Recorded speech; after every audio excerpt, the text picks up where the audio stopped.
ದೇವರ ಪರಿಶುದ್ಧವುಳ್ಳ ನಾಮಕ್ಕೆ ಸ್ತೋತ್ರವಾಗಲಿ.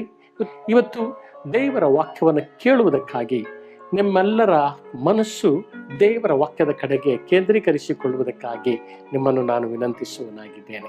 ಯೇಸು ಸ್ವಾಮಿ ತನ್ನ ಶಿಷ್ಯರಿಗೆ ಆತನು ಕಲಿಸಿದನು. ಆತನು ನಾವು ಹೇಳಲ್ಪಟ್ಟಿರುವಂತಹ ಒಂದು ಸಂಗತಿ, ತನ್ನ ತಂದೆಯ ಹೋವನಾಗಿರುವಂತ ದೇವರು ಮಗನಾದ ಕ್ರಿಸ್ತನಾಗಿ ಬಂಧಲ್ಪಟ್ಟಂತ ಸಮಯದಲ್ಲಿ ಆ ಶಕ್ತಿಯನ್ನ ತನ್ನ ಶಿಷ್ಯರಿಗೆ ಆತನು ತೋರ್ಪಡಿಸಿದನು. ಮಾರ್ಕನ ಸುವಾರ್ತೆ 4ನೇ ಅಧ್ಯಾಯದಲ್ಲಿ 36ನೇ ವಚನಗಳಿಂದ ನಾವು ಓದುವಾಗ ಅಲ್ಲಿ ನಾವು ದೇವರ ವಾಕ್ಯದಲ್ಲಿ ನಾವು ಕಾಣುವರಾಗಿದ್ದೇವೆ. ದೇವರಿಗೆ ಸ್ತೋತ್ರ. ನಾವು ನೋಡ್ತೇವೆ, ಆ ಜನರ ಗುಂಪನ್ನು ಬಿಟ್ಟು ಆತನನ್ನು ಅದೇ ದೋಣಿಯಲ್ಲಿ ಹಾಗೆ ಕರೆದುಕೊಂಡು ಹೋದರು. ಬೇರೆ ದೋಣಿಗಳು ಆತನ ಸಂಗಡ ಇದ್ದವು. ತರುವಾಯ ದೊಡ್ಡ ಬಿರುಗಾಳಿ ಎದ್ದು ತೆರೆಗಳು ಆ ದೋಣಿಗೆ ಬಡಿದು ಒಳಗೆ ನುಗ್ಗಿದ್ದರಿಂದ ಆ ದೋಣಿ ಆಗಲೇ ತುಂಬುವುದಕ್ಕೆ ಬಂದಿತು. ಆತನು ದೋಣಿಯ ಹಿಂಭಾಗದಲ್ಲಿ ತಲೆಂಬಾಗಿ ಒರಗಿ ನಿದ್ರೆ ಮಾಡುತ್ತಾ ಇದ್ದನು.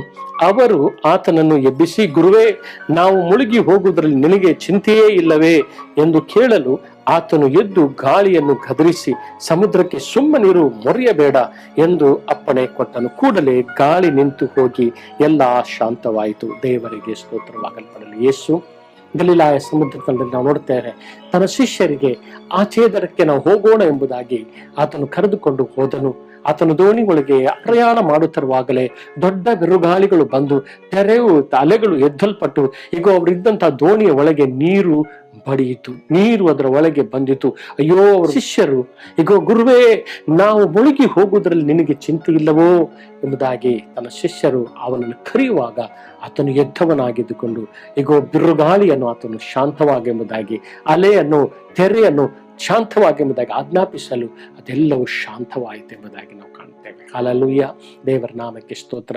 ಆಚೆ ದಡಕ್ಕೆ ಪರಲೋಕ ಕರ್ತನ ರಾಜ್ಯಕ್ಕೆ ನಾವು ಸೇರುವುದಕ್ಕಾಗಿ ನಾವು ಪ್ರಯಾಣಿಸ್ತಾ ಇದ್ದೇವೆ. ಈ ಪ್ರಯಾಣದಲ್ಲಿ ಕ್ರಿಸ್ತನೊಂದಿಗೆ, ಕ್ರಿಸ್ತನ ಮೇಲನ ನಂಬಿಕೆಯಲ್ಲಿ ಈ ಲೋಕದಲ್ಲಿ ನಾವು ಜೀವಿಸ್ತಾ ಇದ್ದೇವೆ. ಈ ಲೋಕದಲ್ಲಿ ಜೀವಿಸುವಂತ ಈ ಸಮಯದಲ್ಲಿ ಸಮುದ್ರದ ನೀರು ಈ ಲೋಕವನ್ನ ಸೂಚಿಸ್ತದೆ. ದೋಣಿಯು ಕ್ರಿಸ್ತನನ್ನು ಸೂಚಿಸ್ತದೆ. ಆ ಕ್ರಿಸ್ತನಲ್ಲಿ ಇವತ್ತು ನಾವುಗಳು ಜೀವಿಸ್ತಾ ಸಾಗುತ್ತಾ ಇದ್ದೇವೆ. ಇವತ್ತು ಬಿರುಗಾಳಿಗಳು ಬರುತ್ತದೆ, ತೆರೆಗಳು ನಮಗೆ ಬರುತ್ತದೆ. ಹಲ್ಲೆಲೂಯಾ. ಆದರೆ ನಾವು ನೋಡುತ್ತೇವೆ, ಮುಳುಗದಂತೆ ಕಾಯುವವನು ದೇವರು ಆತನಾಗಿದ್ದಾನೆ. ಹಲ್ಲೆಲೂಯಾ. ಇವತ್ತು ಎದ್ದು ಆ ತೆರೆಗಳನ್ನು ಆತನು ಗದರಿಸುವಾಗ, ಈಗ ಸಮುದ್ರಕ್ಕೆ ಆತನ ಆಜ್ಞಾಪಿಸುವಾಗ ಎಲ್ಲವೂ ಶಾಂತವಾಯಿತು. ಅದೇ ಅಥಾರಿಟಿಯನ್ನ, ಅದೇ ಅಧಿಕಾರವನ್ನ ತಂದೆಯಾಗಿರುವಂತ ದೇವರು ನಮಗೂ ಆತನು ಕೊಟ್ಟ ಆತನಾಗಿದ್ದಾನೆ.